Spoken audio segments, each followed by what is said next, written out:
Pois fomos criados à imagem e semelhança de Deus, para sermos filhos de Deus.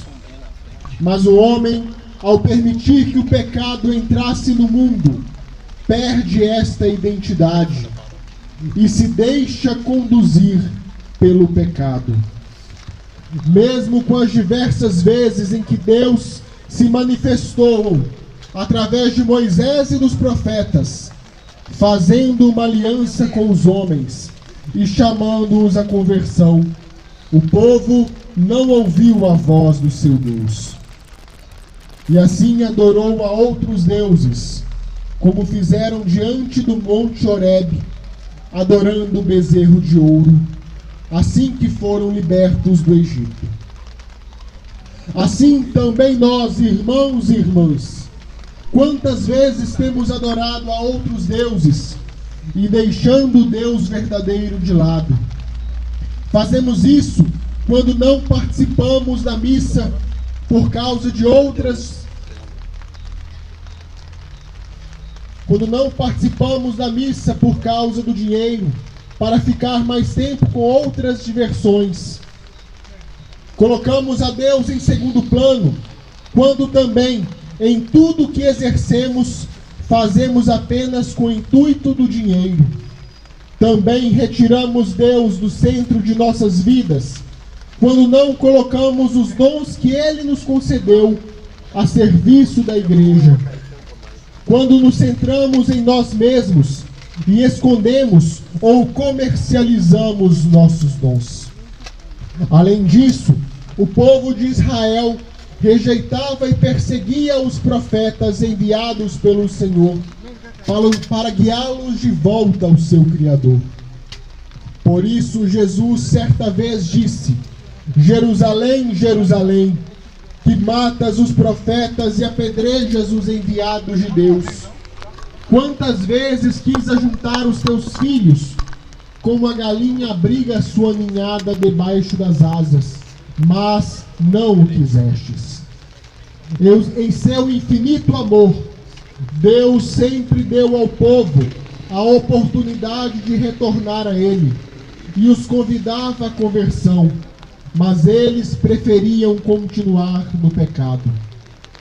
E assim também nós, quando não acolhemos a palavra do Senhor, quando achamos que a verdade revelada é algo ultrapassado, cafona, quando rejeitamos os mandamentos, ou quando desprezamos aqueles que o próprio Senhor nos envia para nos direcionar nossa conduta, diante de nosso agir, falar, pensar, que tantas vezes nos afastam de Deus, nós rejeitamos o próprio amor de Deus, que se manifesta através destes que buscam nos conduzir para retornar ao caminho de Deus. E assim como os israelitas rejeitaram, perseguiram e mataram todos os profetas do Antigo Testamento, eles igualmente fizeram com Jesus, pois não compreendiam a mensagem que o Filho de Deus veio trazer. Os judeus apegados às leis que eles mesmos criaram, as quais não vinham de Deus, e que esperavam o Messias político que viria libertá-los da escravidão do Império Romano, não conseguiam compreender a mensagem de um Deus que se faz homem como nós, como vai dizer a oração eucarística quarta, que viveu em tudo a condição humana, menos o pecado. Um Deus que ia atrás dos pecadores, dos leprosos, curando, libertando, demonstrando que a lei é para o homem e não o homem para a lei. Tal ação de Jesus irritava os judeus, que conspiraram para que ele fosse crucificado. Eles ficavam incomodados com a ação do Cristo, estando tão presos às leis que ficaram cegos, e por isso não conseguiam identificar em Jesus o Messias, considerando-no um blasfemo, um agitador, e por isso conspiraram para o entregar à morte. A mensagem de Cristo era tão forte que mesmo dentre os discípulos houve quem não o compreendeu. Ele também tinha visão que o Messias era um libertador político. Mas quando Jesus, em suas atitudes, não corresponde aos seus anseios, ele então trai a Cristo, colaborando com os judeus, o entregando para a morte. Trazendo esta traição para os dias de hoje, quantas vezes nós também não somos como Judas e traímos nosso Senhor, quando abandonamos a fé ao não sermos atendidos em alguma prece, ou quando não seguimos a fé dizendo que ela é ultrapassada, quando não modelamos a nossa vida à luz daquilo que o Cristo nos ensina pelo Evangelho e pela Igreja. Ao passarmos por toda a história, desde Abraão até os nossos tempos, veremos esta realidade. Um Deus que não se cansa de dar uma nova chance ao povo que Ele mesmo escolheu. E em contrapartida, um povo de coração fechado. Realidade não muito diferente de nossos tempos.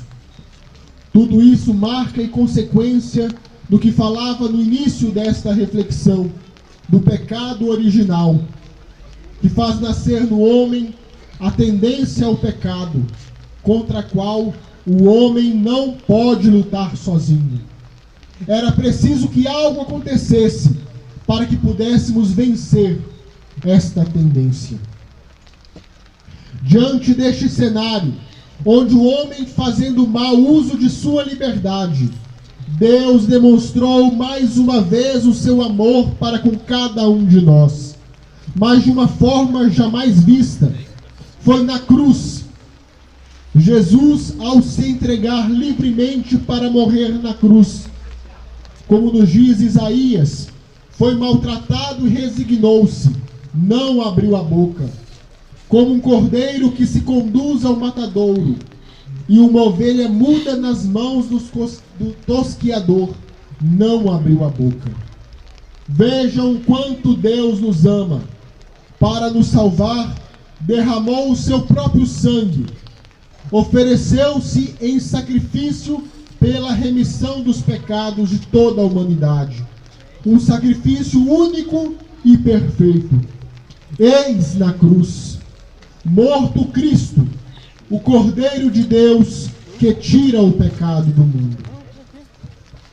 Na cruz, Jesus usa a pouca força que ainda lhe resta. Nos diz pequenas frases que muito nos inspiram.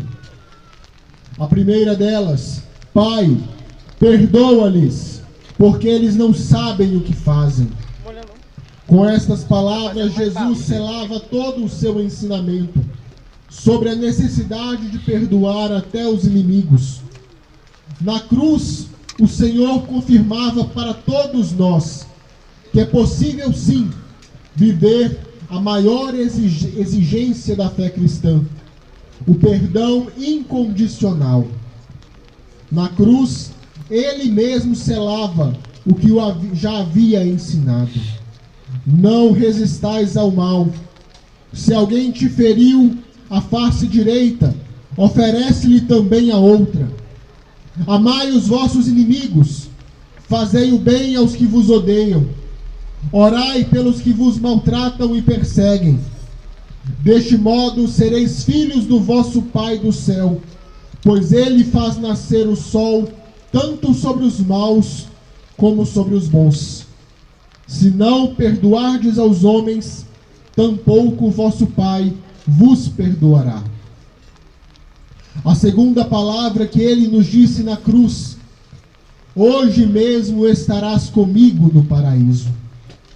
Com estas palavras de perdão e amor ao bom ladrão, Jesus nos mostra de maneira inequívoca o oceano ilimitado de sua misericórdia. Bastou Dimas confiar no coração misericordioso do Senhor para ter-lhe abertas de imediato as portas do céu. Não é à toa que a Igreja nos ensina que o pior pecado é o da desesperança, o de não confiar no perdão de Deus, por achar que o próprio pecado possa ser maior do que a infinita misericórdia do Senhor. Uma grande tentação sempre será para todos nós não confiar na misericórdia de Deus. Santa Teresinha do Menino Jesus dizia: como a misericórdia e a bondade do coração de Jesus são pouco conhecidas. Jesus, eu confio em vós. A terceira palavra: meu Deus, por que me abandonastes? Estas palavras do Salmo 21 mostram todo o aniquilamento do Senhor. É o que São Paulo exprimiu muito bem aos Filipenses. Aniquilou-se a si mesmo, assumindo a condição de escravo. Jesus sofreu todo o aniquilamento possível de se imaginar: moral, psicológico, afetivo, físico, espiritual.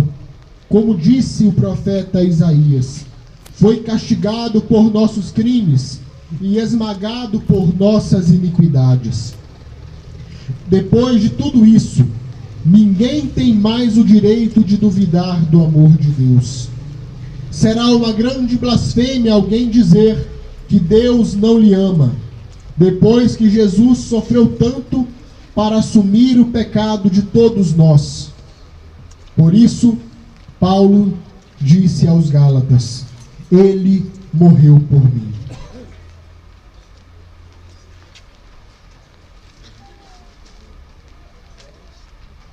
Ah, meus irmãos, que grito mais sentido escapou do coração de Jesus. Todos o abandonaram, com exceção de sua mãe, de algumas mulheres e do discípulo São João. Onde está Pedro, que jurara solenemente: eu não te abandonarei jamais? Onde estão os apóstolos que diziam orgulhosos: aonde fores, iremos também? Onde está Lázaro e o filho da viúva que ele ressuscitou? Onde estão os cegos que ele devolveu a vista? Onde estão os mudos que novamente falavam? Onde estão os coxos e entrevados que milagrosamente andavam de novo? Onde estão os leprosos que ele libertou da doença? Onde estão tantos que se beneficiaram de seu poder divino? Todos o abandonaram. Onde estão as multidões que ouviram as palavras, se encantaram com sua doutrina, suas parábolas e seu evangelho? Onde estão aqueles que se maravilharam com seus inúmeros milagres? Onde estão seus inumeráveis discípulos e seguidores, entusiasmados e felizes? Todos o abandonaram. A quarta palavra que Jesus nos dirige, quando vê aos pés da cruz sua mãe e junto dela Maria Madalena, Maria de Cleofas e o discípulo amado, diz a sua mãe: mulher, eis aí o teu filho. E diz ao discípulo amado: filho, eis aí tua mãe. Tendo se entregado por inteiro pela nossa salvação, já prestes a morrer, Jesus ainda nos quis deixar o que ele tinha de mais precioso: a sua querida mãe. E como Jesus confiava nela, a tal ponto de querê-la para nossa mãe também. Todos aqueles que se esquecem de Maria, ou pior ainda, a rejeitam, esquecem e rejeitam também a Jesus, pois negam receber de suas mãos, na hora suprema da morte, o seu maior presente para nós. A quinta palavra que ele nos dirigiu: tenho sede. Dizem os padres da igreja que esta sede do Senhor, mais do que sede de alma, mais do que sede de água, é sede de almas a serem salvas, com o seu próprio sacrifício que se consumava naquela hora. E esta sede de Jesus continua hoje, mais forte do que nunca. Muitos ainda pelos quais ele derramou o seu sangue precioso continuam vivendo ainda uma vida afastada do amor de Deus. Quantos batizados, talvez a maioria, nem sequer vão à missa aos domingos. Enfim, vivem como se Deus não existisse. A penúltima palavra de Cristo, tudo está consumado, nos diz São João, sabendo Jesus que tudo estava consumado, isto é, Jesus tinha plena consciência que tinha cumprido toda a sua missão, conforme o desígnio do Pai. Enquanto tudo não estava cumprido, ele não entregou o seu Espírito ao Pai. Assim fica bem claro que a nossa salvação depende de nós, porque a parte de Deus foi plenamente cumprida até as últimas consequências. Enfim, ele nos dirige a sua última palavra: Pai, em tuas mãos entrego o meu espírito. Confiando plenamente no Pai, que ele fizera também nosso Pai ao assumir a nossa humanidade, Jesus volta para aquele que tanto amava.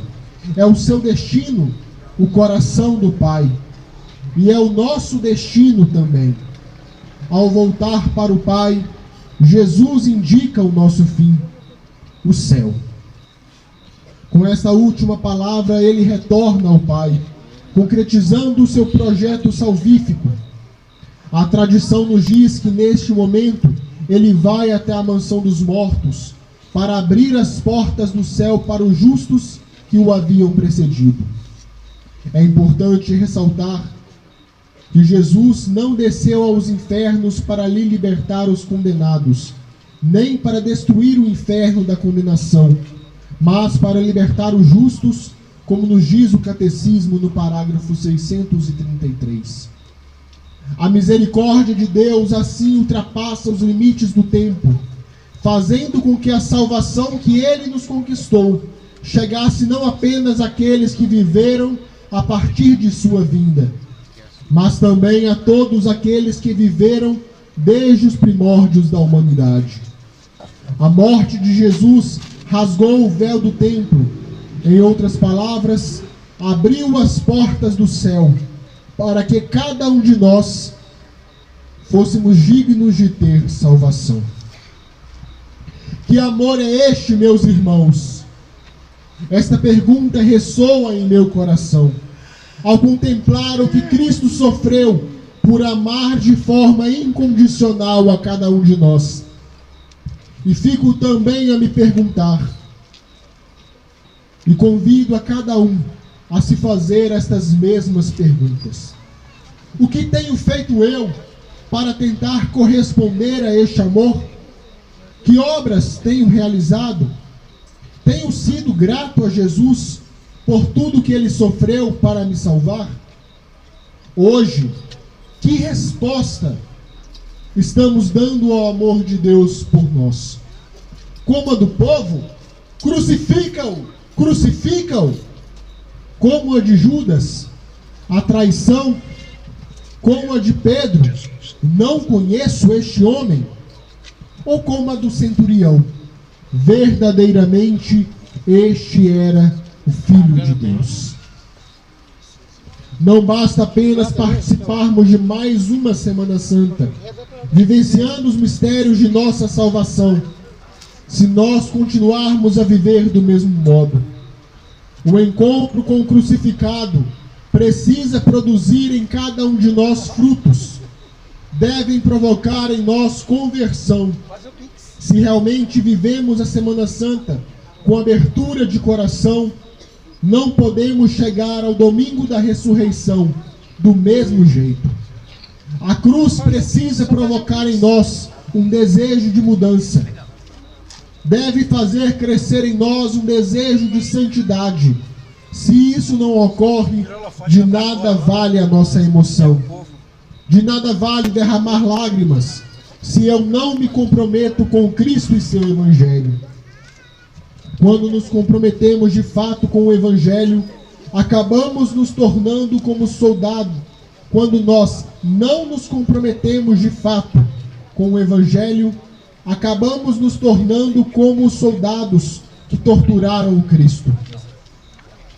A cada vez que escolhemos pelo pecado, é como se estivéssemos causando mais uma chaga no corpo de nosso Senhor.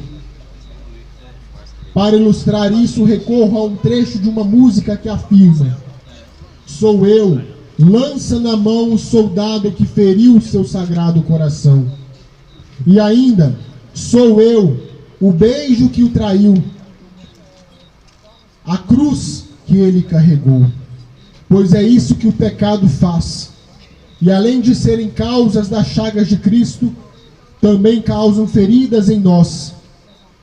Sobre isso, nos orienta São Paulo na carta aos Romanos. O salário do pecado é a morte, e o salário daqueles que escolhem por Cristo é a vida. Não podemos perder mais tempo. A hora é agora de buscarmos a conversão, de buscarmos as coisas do alto. Até quando vamos nos iludir, pensando que as coisas deste mundo poderão nos saciar? Até quando vamos continuar adiando a nossa conversão? Depois de tantos séculos, quando recordamos estes acontecimentos, somos tentados a censurar os inimigos de Jesus, os discípulos que fugiram, todos os que receberam os seus favores, curas, bênçãos de perdão e de paz, e simplesmente sumiram no seu medo e na sua ingratidão.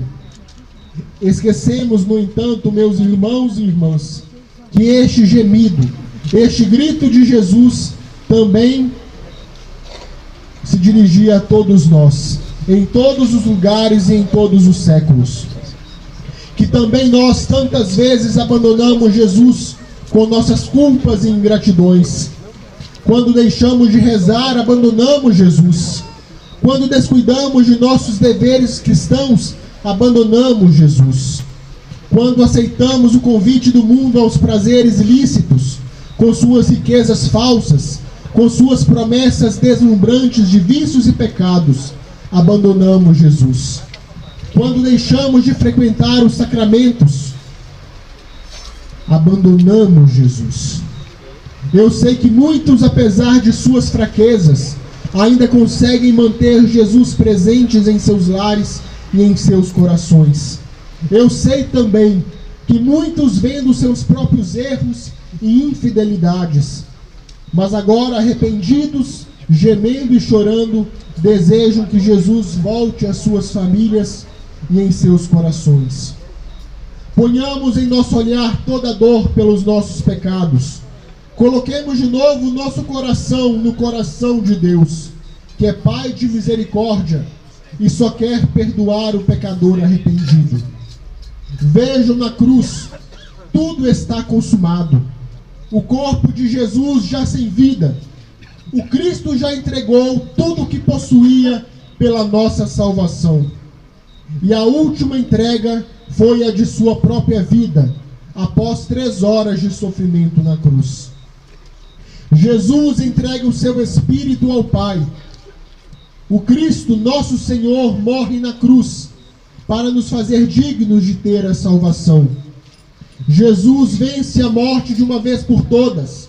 Assim, a cruz não é sinal de derrota. Na cruz, Jesus não fracassou.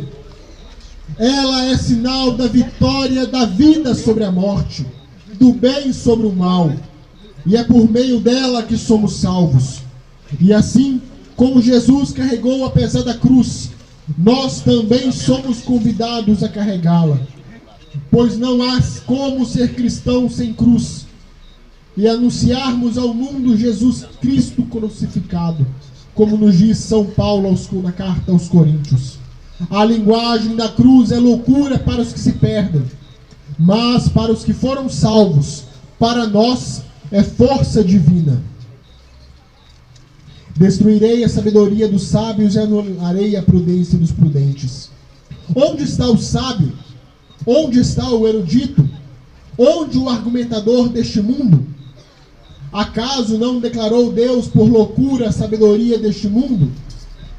já que o mundo com sua sabedoria não reconheceu a Deus na sabedoria divina, aprove a Deus salvar os que creem pela loucura de sua mensagem.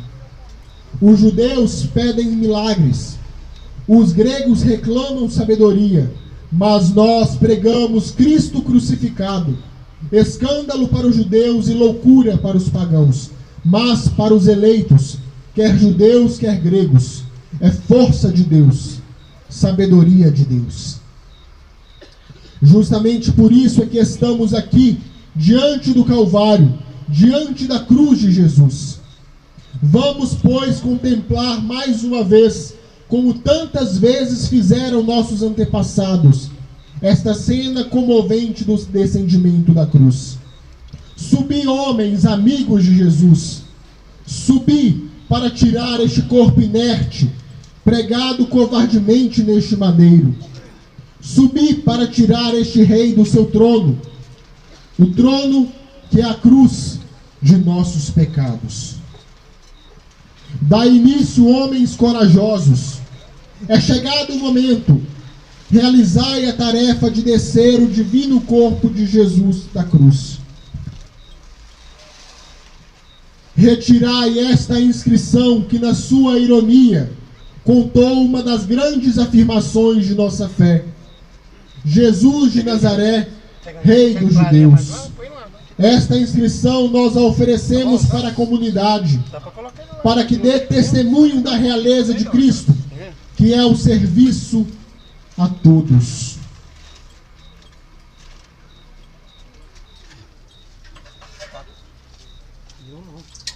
Arrancai também desta cabeça sacrossanta esta coroa de agudos espinhos, que faz jorrar na face divina o precioso sangue de nossa redenção. Esta coroa simboliza a ironia dos homens diante do aparente fracasso divino. É, na verdade, a vitória do Cristo sobre a morte e sobre o pecado. Oferecemos esta coroa para as autoridades, não para que sejam coroados por ela, mas para que possam aliviar a coroa de espinhos do nosso povo. Vejam, meus irmãos e irmãs, o Cristo continua com as mãos abertas para oferecer a graça divina. Mãos benditas que passaram neste mundo fazendo bem. Mãos que souberam levantar os enfraquecidos nos caminhos da vida.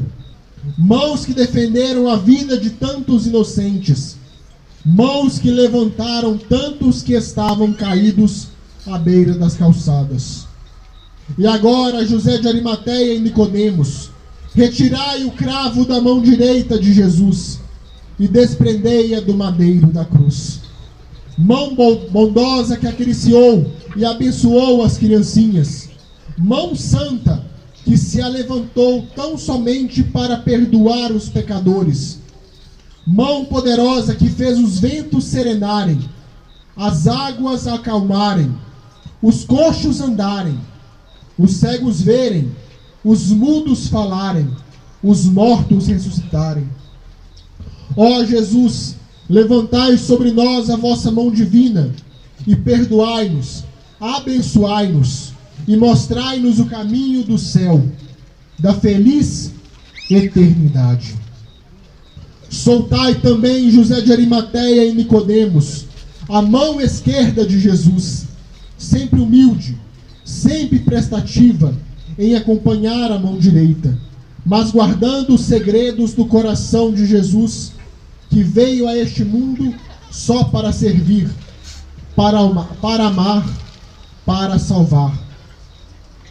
Ó Jesus, dai-nos a graça de também humildemente aprendermos a alegria de servir ao Pai e aos irmãos, principalmente aos mais carentes e pecadores. Servir é amar, pois que a vossa mão esquerda aponte para nós esta fonte de graças que é o vosso coração, cheio de amor e de bondade para todos nós. E fazei-nos amar também a todos os que mendigam uma migalha de amor. Pedimos finalmente que desprendais os pés de Jesus, pés que caminham à procura do necessitado para dar-lhe a sua ajuda, pés feridos pela dura e fiel subida do Calvário. Oferecemos estes pés à juventude brasileira, à juventude de nossa cidade de Barbacena.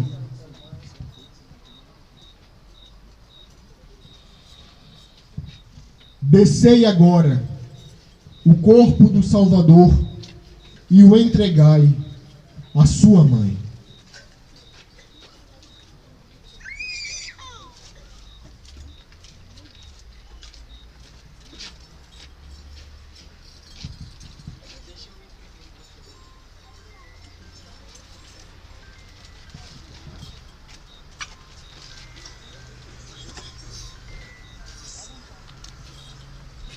Mãe, eis aí o teu filho. Aí o tendes de novo. Ele está em vossos braços, como esteve na manjedoura de Belém, na fuga para o Egito e em Nazaré. Ei-lo de novo em vossos braços. Vede como nós o devolvemos.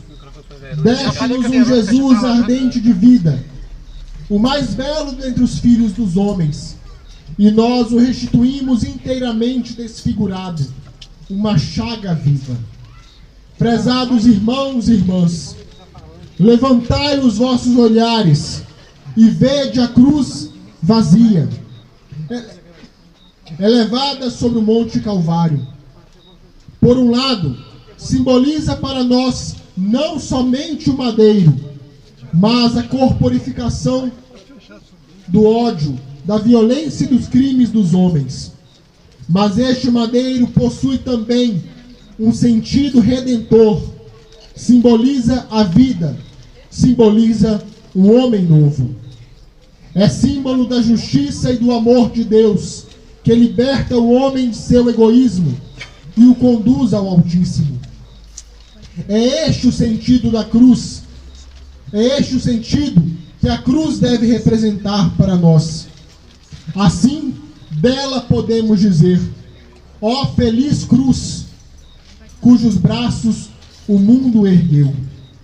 2000 anos passaram e a cruz continua de pé, pois continua o convite: quem quiser me seguir, renuncie a si mesmo, tome a sua cruz a cada dia e siga-me. O Santo Padre, o Papa São João Paulo II, na sua carta de abertura ao terceiro milênio, nos convida a contemplar o rosto de Cristo crucificado, o rosto do Cristo sofredor, e a recomeçar nossa vida no mistério da ressurreição de Cristo. Na cruz está a prova e ao mesmo tempo a revelação do amor de Deus por nós. Finalmente uma esperança se eleva diante dos nossos olhos: a ressurreição, pois a vida sofredora de Cristo é apenas um lado de sua cruz, mas ela tem um outro lado inseparável: a sua ressurreição. A cruz não teria qualquer sentido se fosse cruz de um Deus morto. A ressurreição é fruto desta árvore de vida que é a cruz. Por isso, a sexta-feira da paixão está intimamente unida ao domingo da ressurreição. A paixão e morte de nosso Senhor encontram seu verdadeiro sentido no domingo da ressurreição. Por isso, podemos todos juntos cantar: vitória, tu reinarás, ó cruz, tu nos salvarás. Vitória, tu reinarás, ó cruz, tu nos salvarás. Assim, colocamos o corpo de nosso Senhor Jesus Cristo no esquife, para em breve darmos início à nossa procissão. Que a façamos em um clima orante, rezando, pedindo ao Senhor que sejamos com Ele sepultados, para que possamos com Ele, nesta Páscoa, renascer para uma vida nova. Ajuda lá dentro. Amém. Ajuda lá dentro. Ajuda lá. Vamos agora ouvir o canto da Verônica, primeiramente. O celular dele para o show.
A paróquia São Pedro e São Paulo e também a paróquia de Santo Antônio, agradecemos ao diácono Lucas, que com grande carinho veio fazer esse sermão para nós.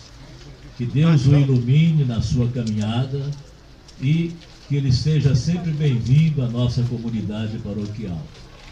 Também registramos aqui o falecimento do padre Rodrigo, que era pároco lá de Desterro do Melo, que vai ser sepultado amanhã.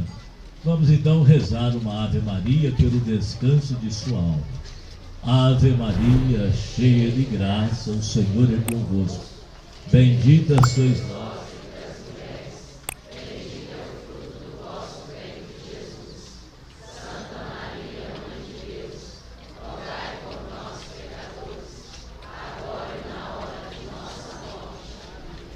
Nossa Senhora das Dores,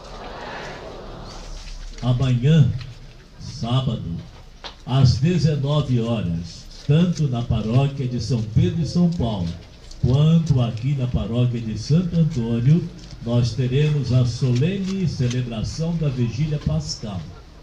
Aqueles que forem comparecer deverão levar a sua vela para acender no momento propício. Às 19 horas vai começar lá e vai começar aqui também. A respeito da nossa procissão no dia de hoje, este foi o registro da nossa Sexta-feira da Paixão. Quero agradecer a todos que acompanharam a transmissão. Um abraço para o pessoal de Barbacena e de todo o Brasil que assistiram. Deus abençoe a todos. Eu já vou aqui deixar um salve para todos os inscritos do canal, um salve para o Brian e para a sua namorada Ellen, um salve para minha filha Mayra e família, salve para Luiz Helene da cidade de Sorocaba, um salve para o pessoal da padaria Super Pão do São Pedro e também do Santo Antônio, um salve para todos os inscritos do canal que já está aqui com a gente. Um salve também para a paróquia de Santo Antônio, um salve para a Pascom da paróquia de Santo Antônio, um salve também para o Monsenhor Osmar, Padre José Eudes, a Tânia da Secretaria e todos que fazem parte aqui da paróquia de Santo Antônio. O nosso muito obrigado e até a próxima. Compartilhe meus vídeos, segue meu canal no YouTube aí. O canal é Alves Foto Drone, o seu canal de entretenimento. Compartilhe se você gostou, deixa aí o seu comentário. Não se esqueça de ativar o sininho de notificações para que o YouTube entenda que você está gostando e também possa estar mandando meus vídeos para todos. Um abraço aí, fica com Deus, Deus abençoe cada um de vocês.